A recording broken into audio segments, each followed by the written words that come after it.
Every species in the galaxy believed humans were weak until one classroom proved evolution rewards survival, not size. What you're about to witness isn't violence, it's a lesson in why Deathworld species should never be underestimated. Nobody told me humans were insane until after I watched one dismantle 10 of my classmates like they were training dummies. My name is Kelvor, and I am a Threndian, which means I have 4 arms, compound eyes that can see in 17 different spectrums, and enough common sense to know when someone is about to make a catastrophically stupid decision. Apparently, my Vexorian classmates did not share this last trait. The Galactic Military Academy on Praxis 7 is supposed to be the finest institution in the Federation. We have cadets from 43 different species, state-of-the-art facilities, and professors who have commanded fleets in actual wars. What we also have, apparently, is a severe shortage of survival instincts among certain students. It was third period.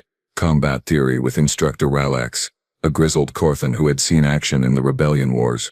The classroom smelled like recycled air and the nervous pheromones of 70 different species crammed into tiered seating. Most of us were paying attention to the holographic display showing fleet formations. Most of us. The Vaxorians in the back row, however, had decided today was the perfect day to poke the human. That human being Jack Chen, the only Terran in our entire cohort. The Vaxorians are tall, proud, and chronically incapable of shutting up.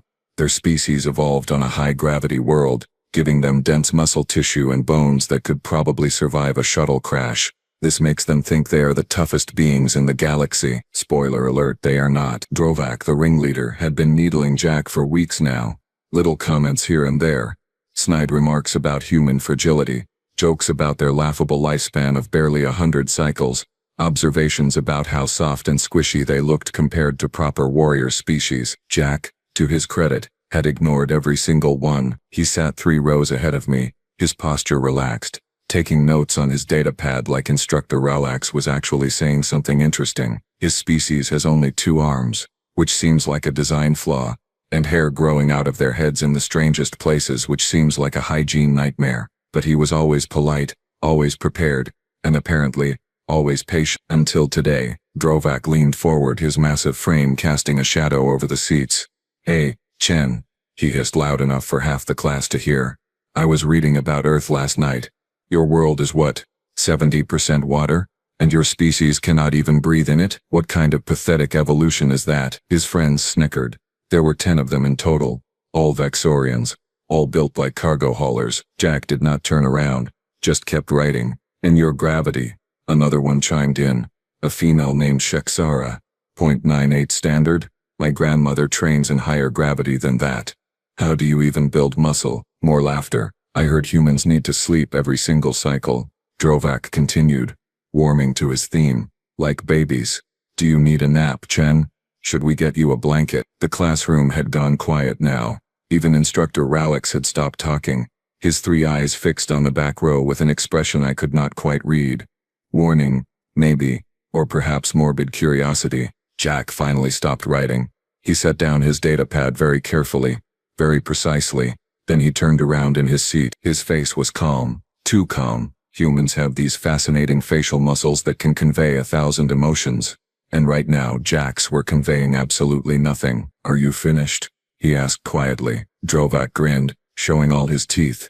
"Why, you going to do something about it, soft skin?" Jack stood up slowly.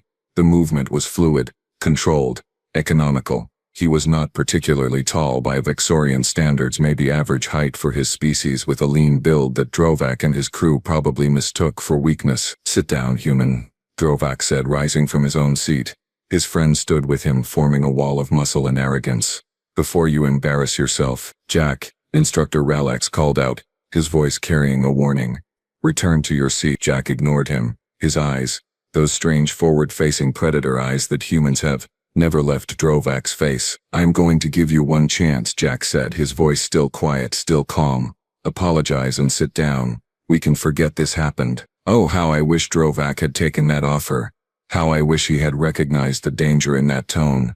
But Vaxorians are proud, and stupid, and Drovak was particularly gifted at both. He laughed. Actually laughed. "Or what, Chen? You going to file a complaint? Run crying to the administration?" "Last chance," Jack repeated. Drovak's expression shifted then, from mocking to angry. He stepped forward, closing the distance between them in 2 long strides. You do not give me chances, human. You are weak.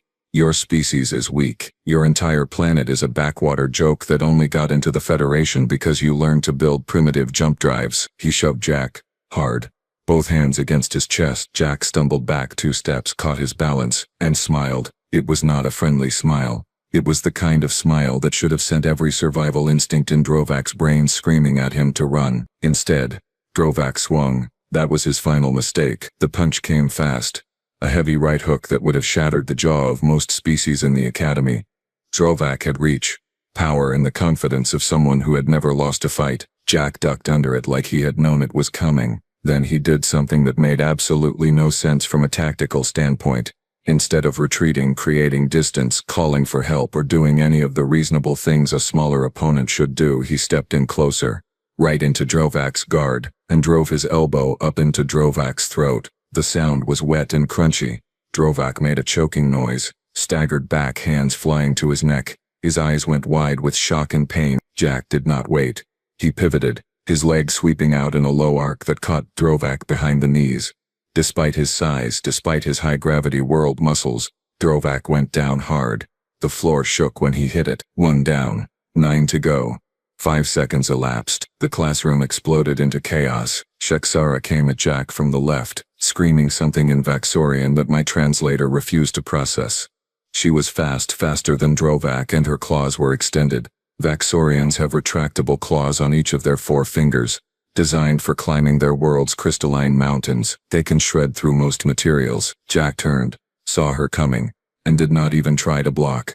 Instead, he grabbed a datapad from the nearest desk and hurled it at her face. It hit her square in the eye cluster. She howled, stumbled, and Jack closed the distance before she could recover. He grabbed her extended arm, twisted it in a direction arms should not twist, and used her own momentum to slam her face first into the desk. Once, twice. The third impact left a dent in the metal surface. She slumped to the floor, unconscious. 2 down. 10 seconds. I want to be clear about something here. I have 4 arms. I have studied combat for 3 cycles at this academy. I have trained in zero-gravity fighting, weapon systems, and tactical hand-to-hand. I was watching this happen from less than 5 meters away, and I could barely track Jack's movements. Humans are supposed to be slow. Their reaction times are documented as average, their strength unremarkable, their durability laughable compared to species like the Vaxorians or the Korthans, but Jack was moving like the training videos we watch of apex predators. Efficient, brutal, precise. 3 more Vaxorians rushed him simultaneously, trying to use their numbers advantage. Smart strategy, poor execution. Jack dropped low, and I mean impossibly low, his body folding in ways that should not be anatomically possible. The first Vaxorian's punch sailed over his head. Jack sprang up, driving the top of his skull into the underside of the Vaxorian's jaw. The crack echoed through the classroom. Humans have thick skulls, apparently. Thicker than I realized. The Vaxorian's head snapped back and he crumpled. 3 down. 15 seconds. The second of the trio grabbed Jack from behind, arms wrapping around his torso in a crushing bear hug. Vaxorians can exert pressure, equivalent to a hydraulic press. I have seen them bend steel bars during strength training. Jack did not struggle against the hold. Instead, he threw his head back, slamming it into his captor's face. Once, twice, 3 times. Blood, bright purple Vaxorian blood, splattered across both of them. The grip loosened. Jack dropped his weight, slipped down through the weakened hold, spun, and drove his fist into the Vaxorian's knee. The joint bent sideways with a sound like breaking branches. The Vaxorian screamed, fell, and Jack silenced him with a brutal kick to the temple. 4 down. 20 seconds. The third of the group hesitated.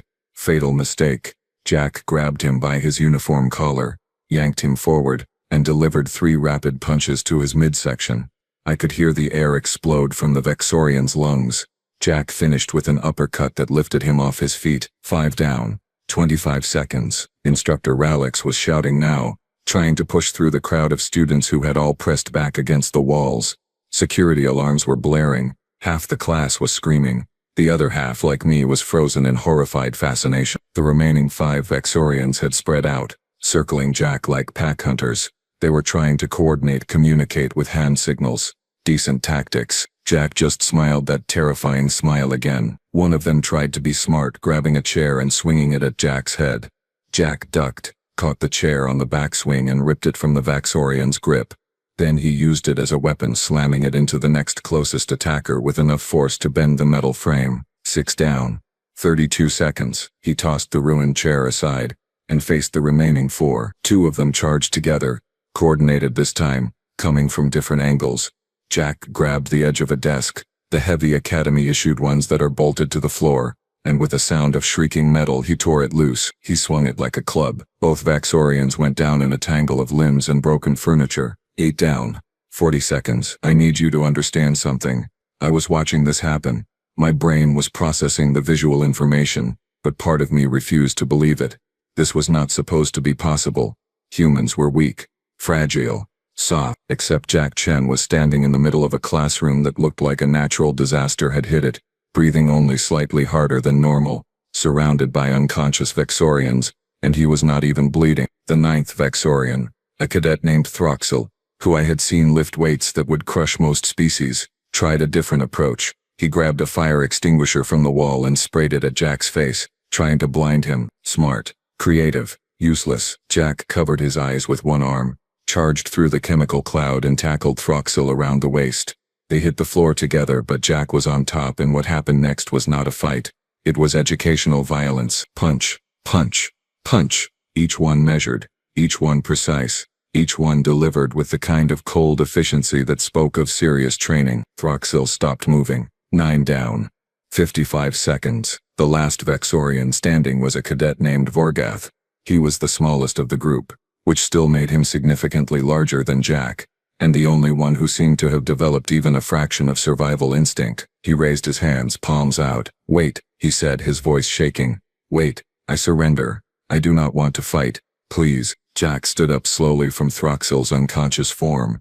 His uniform was torn, splattered with purple blood that was not his own, and his knuckles were bleeding. The first injury I had seen on him. He looked at Vorgath. Just looked. The classroom had gone completely silent except for the security alarms and the groaning of the wounded. "Smart choice," Jack said quietly. Then Instructor Ralex finally reached them, along with 3 security officers in full tactical gear. They had their stun weapons drawn, pointed at Jack. "Stand down, Cadet Chen," Ralex barked. "Hands where we can see them." Jack raised his hands slowly. No sudden movements, no aggression. His expression had shifted back to neutral, calm, like he had just finished a routine training exercise rather than dismantling 10 opponents in under a minute. "The fight is over, sir," Jack said respectfully. "They started it. I finished it." One of the security officers, a massive Korthan who probably outweighed Jack by a factor of 3, approached cautiously. He looked at the carnage, looked at Jack, looked at the 9 unconscious Vaxorians scattered around the room like discarded toys. "By the void," the officer whispered. "What are you?" Jack smiled then. A genuine smile this time, tired and maybe a little sad. "Human," he said simply. "Just human." They put restraints on him anyway. "Procedure," Ralex explained, though his 3 eyes kept darting between Jack and the wounded cadets with an expression that looked suspiciously like respect mixed with fear. As they led Jack out of the classroom, he passed my desk. Our eyes met for just a moment. "Sorry about the mess," he said. I could not respond. My translator was working fine. My vocal cords were functional, but my brain was still trying to process what I had just witnessed. 10 Vaxorians. Less than 60 seconds. 1 human. The medics arrived 3 minutes later, stretchers and medical equipment floating behind them.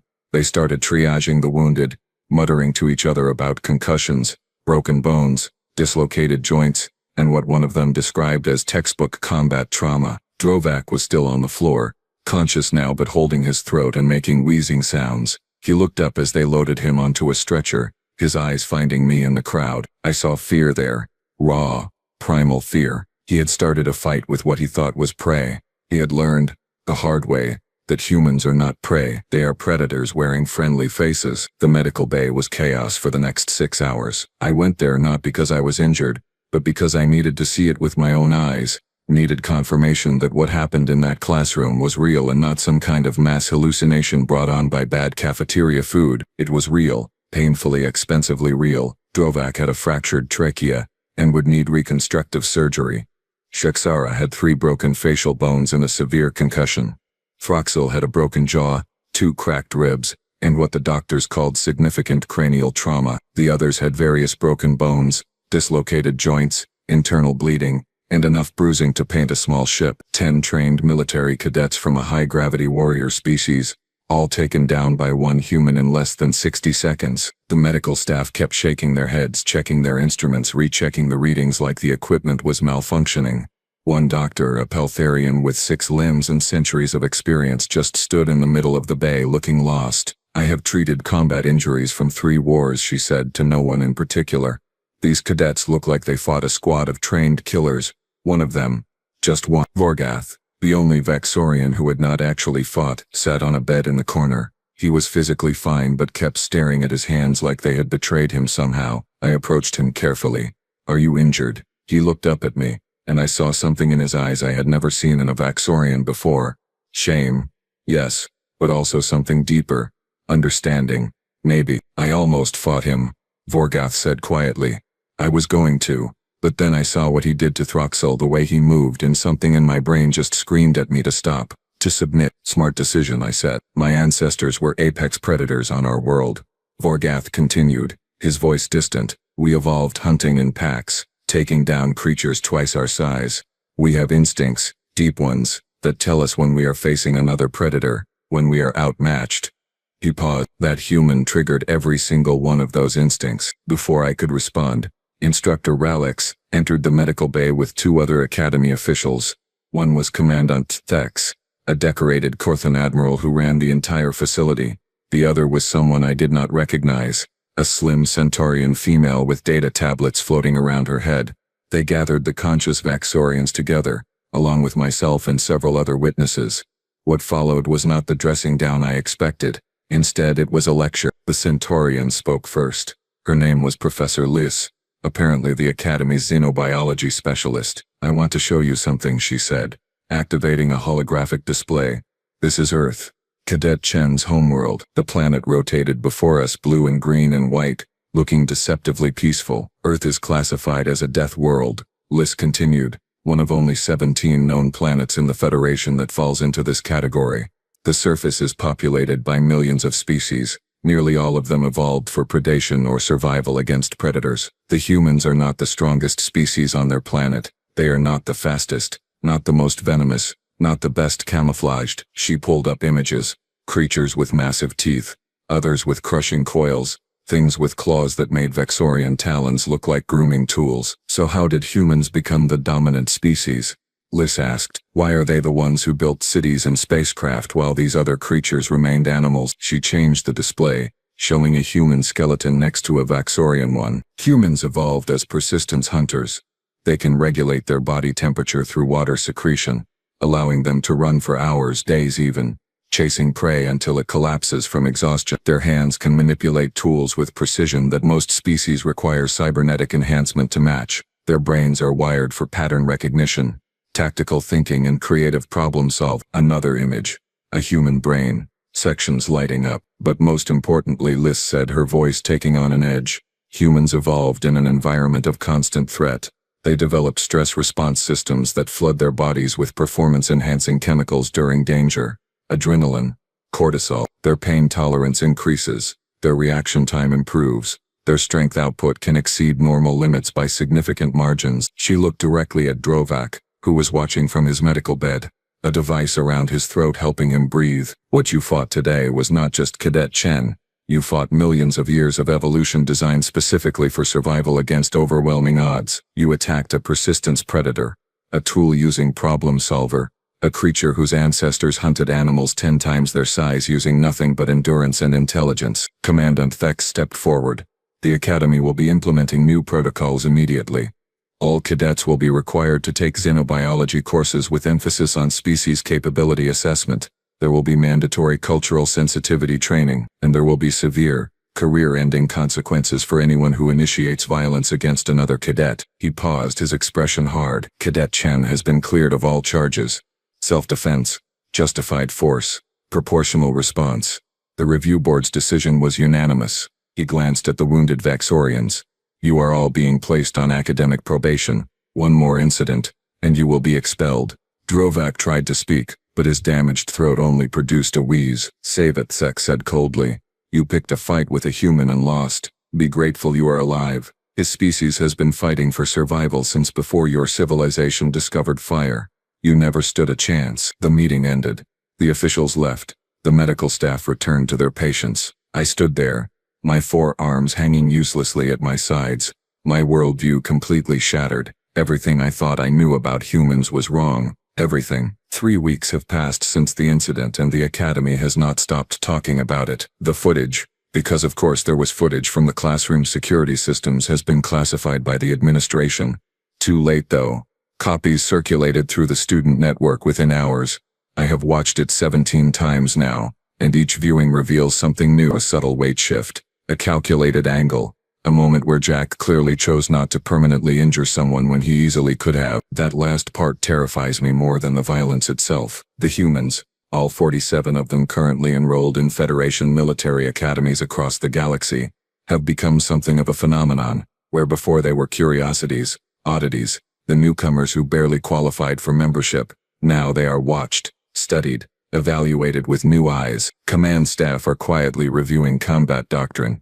If one human cadet, not even fully trained, not even considered exceptional by his own species standards, can take down 10 Vexorian warriors in under a minute, what does that mean for human military potential? What happens when thousands of them complete training? Millions? The Vaxorian embassy filed a formal complaint. It went nowhere.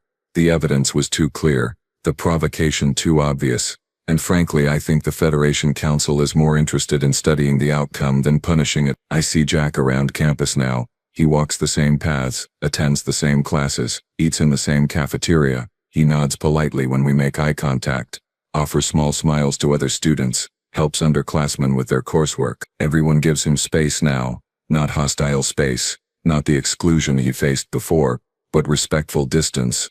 The kind you give to something dangerous that has chosen for now to be peaceful. The Vaxorians who fought him have mostly withdrawn from the academy.